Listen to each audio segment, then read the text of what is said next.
Okay, now that we have gone through our criticism, it is time to start talking about color psychology. I had debated going over this when we were going over the elements of art, but some tells me this would have been a little bit of overload. So here we are. Let's get started. Now, color psychology is the study of how color causes changes in the human brain. Every single color does something to us. For example, neutral colors, they actually have no immediate effect. But colors that actually lie on the spectrum have a definitive reaction. Now, when I say on the spectrum, I mean the rainbow, Roy G. Biv. I like to think you learned about this in elementary school. For those that didn't, or just to cover my bases. Roy G. Biv is red, orange, yellow, green, blue, indigo, and violet. So today we're going to go over how each of those colors can change your mind, quite literally.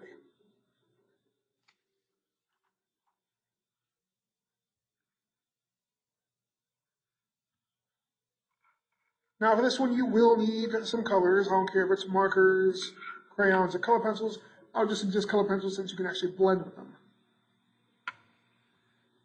So let me get my colors here. Red.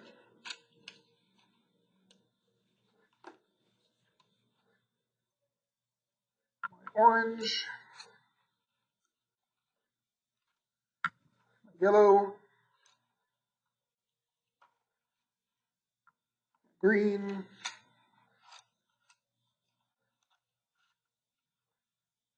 Blue. Indigo's a tricky one, so I'm going to be using this sky blue and I'll be blending it. And violet. Make sure you're using pure colors, like, actually, this is red-orange. I don't need red-orange, I need absolute red.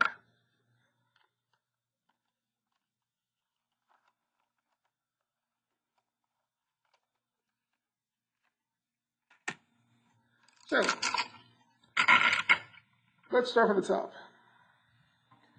Now, the color red, you can tell from this little fireball here, has always been a color standing for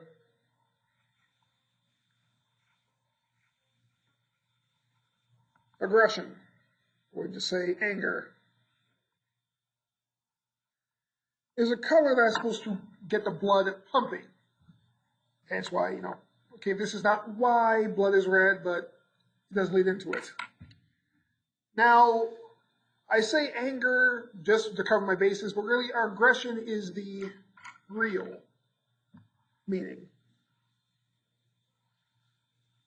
Because it is a power color. And by that I mean it creates an energized response. This is why a lot of football teams, or really sports teams in general, will try to get red as a color on the uniform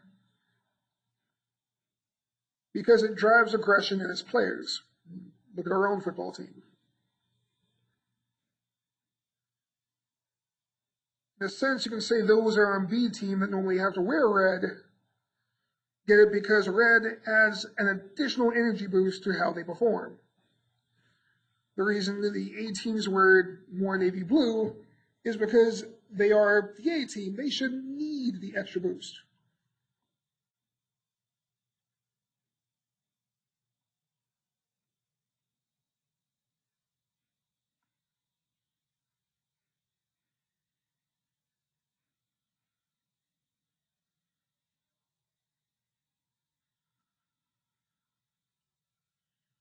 Throw in my little scale here. Always make sure that you're coloring in one direction, just for the sake of cleanliness.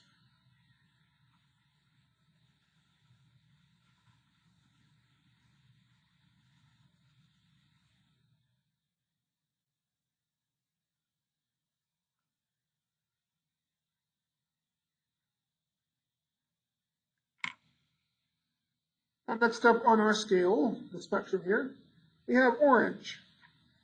And I see this little guy just munching away on French fries. Orange kind of has a double meaning. But either way, it means the same thing. Here.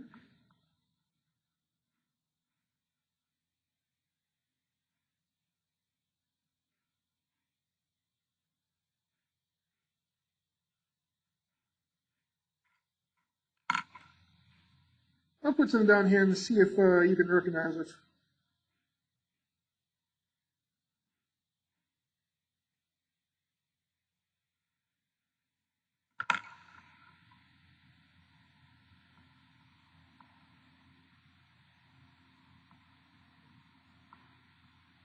So can you guess what this means? You guessed hunger. You're correct. Orange is marked as the color of hunger. In fact, it has a secondary meaning of just straight up greed.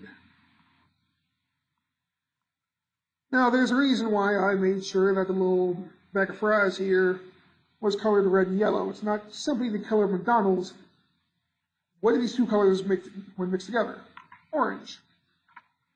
It is by no accident that McDonald's went with a red and yellow color scheme. You can see red and yellow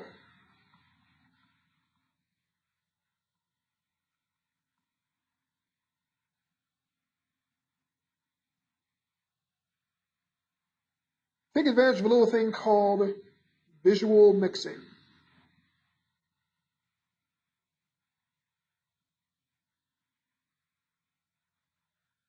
Now, visual mixing takes place without you even realizing it. It's that split microsecond where you are looking at something and its component colors mix in your brain before it all settles back out into what it actually is. It's no different from if you're spinning in place and all your colors and everything starts to blur. That's your eyes trying to right themselves. Visual mixing doesn't require dizziness. It happens instantaneously, so when you look at McDonald's sign, the proper McDonald's sign, it appears orange at first. That orange then reacts with your brain and tells you, I'm kind of hungry. A lot of fast food places will try to have orange or its component colors somewhere in their logo to try and convince you that you need to eat food. Sit-down restaurants will don't try. Because as you're sitting down, you have time to think about how hungry you are. Whereas fast food restaurants have, they have drive-thrus. Something that will quickly get you through and have you buy something before you go, wait, am I really that hungry? It's all a game of manipulation. Next up, yellow. For those of you that go to Walmart, you will see this color around a lot when they start talking about deals. Yellow means joy.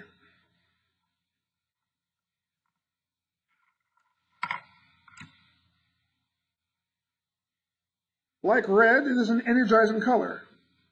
It's supposed to get you excited, thrilled even. And the store might want to use yellow as something to push you to buy something because, hey, we have this new deal going on. Limited time. Well, since I'm here already, I can't miss on that deal, so let's buy something. Now, yellow has an alternative meaning as well. It's just not used as often as, say, the alternative meaning of orange. And that one is actually fear. But that is a more Western culture response to it. We'll get into that another time. Next up, we have the G of Roy G. Biv. And that is green.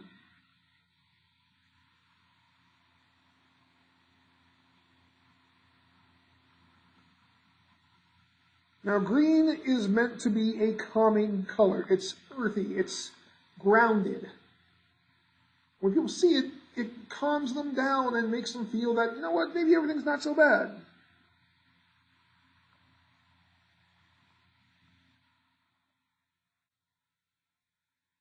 Now, stores still use green as a way to manipulate customers as well. Remember how I said that fast food places like to use orange or its component colors to try and get people to come in quick and order something before they realize they're not really that hungry? Green is more the color used for sit-down restaurants or cafes. Think about Starbucks. Think the general colors you'll see there, or even just its logo. All green. It's meant to lure you into a false sense of everything's all right, so they can ply you for more coffee and biscuits.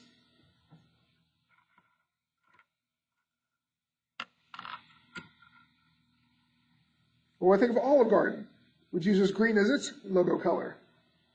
To make you stay longer and have more breadsticks, order more pasta, and if you're of age, order more wine.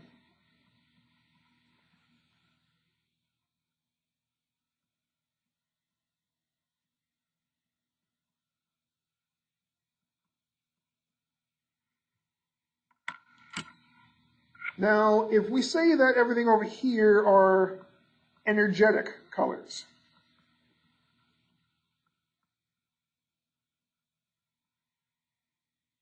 and green, I would say, is a level color.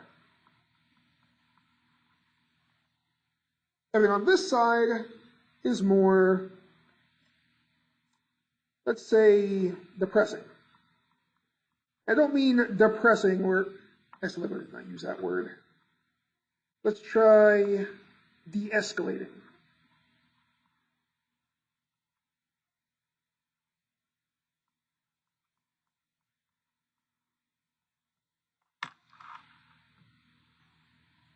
So next up we have blue.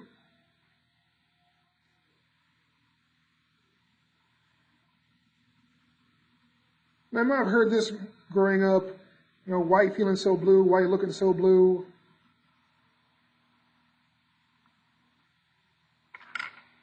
So you think that blue means sadness, and you're not completely wrong. But this one is the true color of depressing. I don't mean, oh, well, you're depressed, I got crippling depression. No, this is about lowering your energy levels. It's a color that promotes rest. The color version of a horizontal line.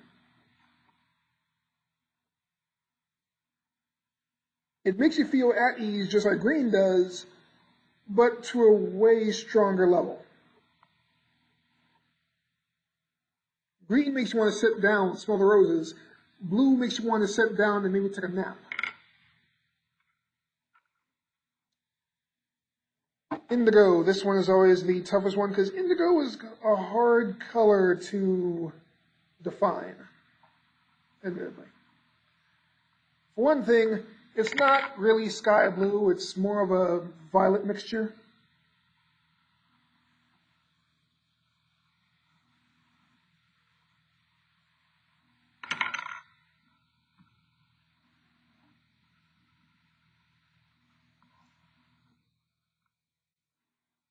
And technically, all of your blue jeans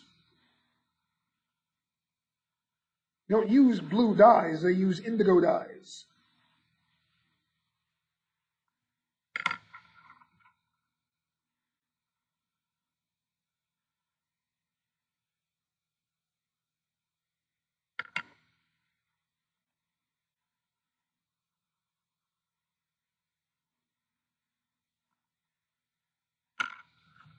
Now, indigo is a color that means compassion.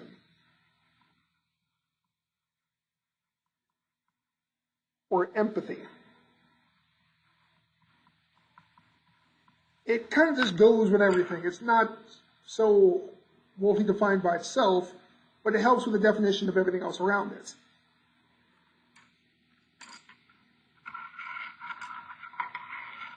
You might see a lot of psychologists put this in their office as something to lull their patients into a sense of security.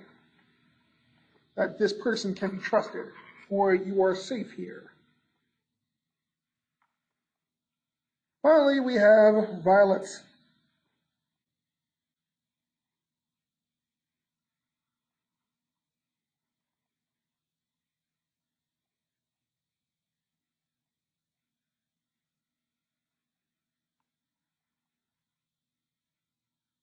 Now, violet is one of those colors that classically means something, and then our modern culture kind of just twisted it a bit. Because violet is the color of love. But wait, then what happened to pink? I mean, you've been to any number of Valentine's Day parties and dances. Pink has always just been the color of love.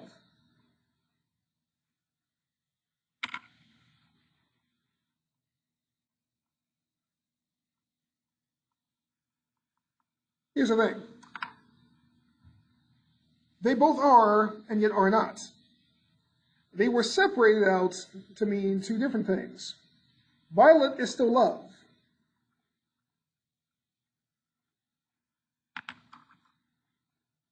But violet got changed to mean adult love. Whereas pink, which is skin, just a light red, came to mean childish love.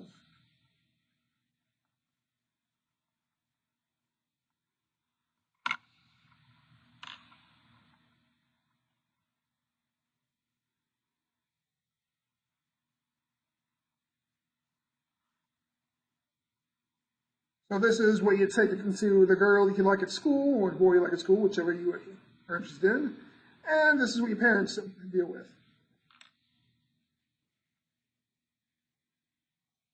That's it. Each of these colors are used by businesses to try and manipulate the average consumer by hitting them in their heads, by making their minds believe that they need their services to achieve each of these effects.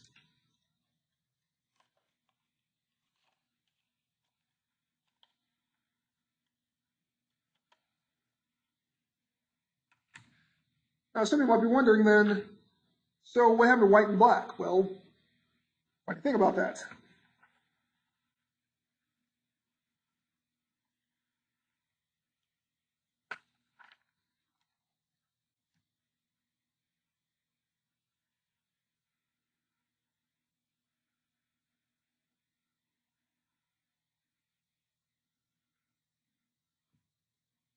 They do, in fact, have meanings.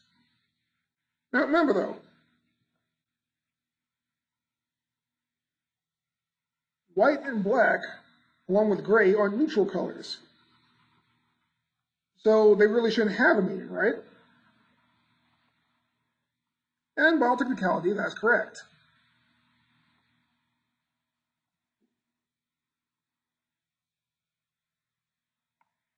Let me go that far.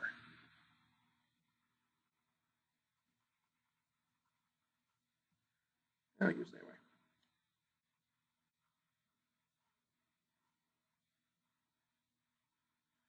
True neutral. The truest of neutral.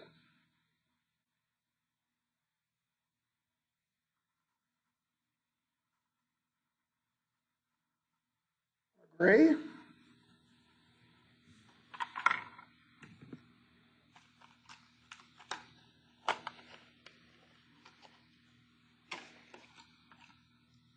And brown.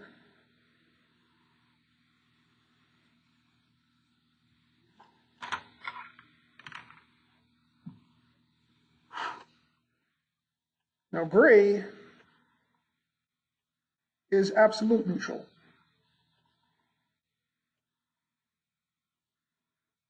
That means it's not supposed to elicit a strong response.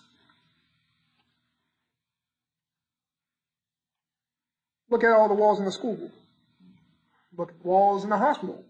They tend to try and stay within this range because it does not incite any excess emotions. Imagine if you came to a building and every color on the wall was red. I assure you, that would be one filled with aggression. If that was in a school, there would be fights every day. But at the same time, if a school said, okay, we'll make all the walls blue, then you might have people being listless and tired. Brown is what is called, or at least I like to call it, a transformative neutral. And that's because brown can actually be warm or cool. It depends on what colors are directly around it that determines its effect. Brown, an energizing color, it might ground something to be more stern or focused, but not all out aggressive. But with green, it's earthy and calming. That leaves the last two. White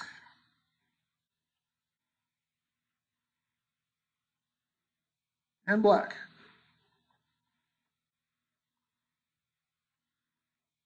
Now, if you've never used a prism before, a white is all colors mixed together.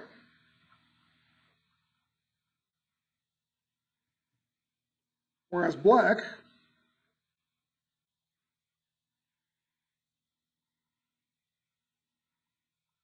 is the absence of light, and thus the absence of color. Because remember, light has to bounce off of something for it to have a color. If there's no light, you're not seeing anything. Now, do they have meanings? The absolute neutral of gray always stands. Brown, because it was ground in nature, has come to mean earthy. And of course, we all know about white and black. Black is death,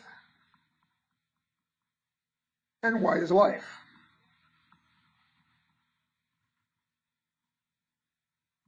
Or is it? In a way, you could say that white isn't simply life, it's life after. And by light after, think of it any times when someone says they're dying, they say they see a light, or you hear head towards the light. Same difference. Whereas black, yeah, that's not going to change. It's still death.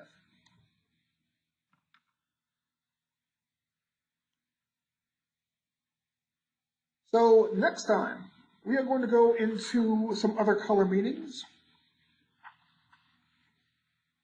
Like we also mentioned, that's yellow meant fear. We're going to get into why that is, as well as some other more societal meanings of color.